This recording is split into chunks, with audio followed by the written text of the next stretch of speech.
fresh off of a main event bout with both Kong and his mecha doppelganger, Godzilla is back in a new Netflix series that puts a brand new spin on the king of the monsters. Godzilla Singular Point, a 13-episode anime series that stars the kaiju royalty as a fringe science calamity on two thick legs of Tokyo-busting mayhem, is a reimagining of the Godzilla mythos for a more modern age. It is both a beautifully animated series with some ambitious ideas built around making this version of Godzilla the most powerful force in existence. But it falls far short of what a fun monster series should be, thanks to it buckling under the weight of its unrelenting exposition. It turns out that you don't need a giant robot or an oxygen bomb to destroy Godzilla, you just need to make certain that it hardly ever appears in its own series as a collection of characters babble non-stop about incomprehensible quantum mechanics and absurd science.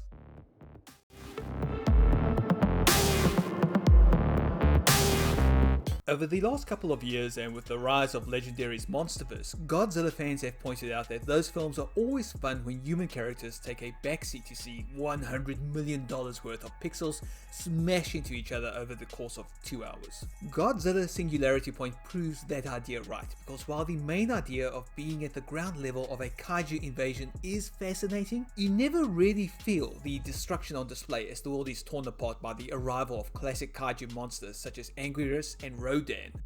There's no doubt that Singular Point takes a lot of inspiration from 2016's Shin Godzilla, focusing the story on two geniuses who are a literal world apart and racing against time to stop an imminent catastrophe.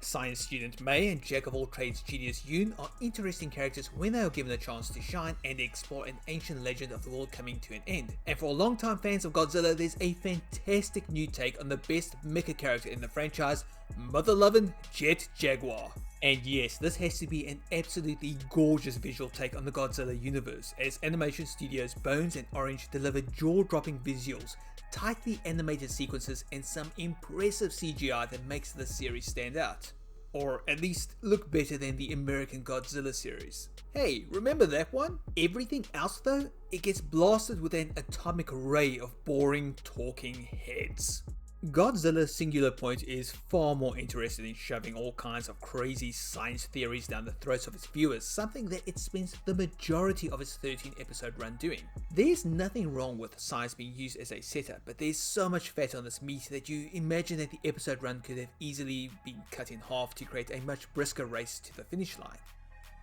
The end result is a series that puts more love and care into explaining its more obscure ideas than actually showing off Godzilla, who is relegated to a glorified cameo, cloaked in a cloud of red dust and barely the world-ending king of destruction that it was supposed to be. I'm all for the idea of Godzilla movies taking a few pages from Jaws, something which the Gareth Edwards directed film did amazingly well, but Singular Point absolutely wastes the potential of the Big G, teasing viewers with the extinction level devastation that Godzilla is capable of and never nailing the landing. There are so many elements that do work in Godzilla Singular Point, from the fantastic character design, the atmosphere of dread, and an incredible soundtrack which perfectly references the origins of the Big G, but they're all brushed aside in favor of talking heads and a pace so boring it will have you switching off long before you ever get to the final episode.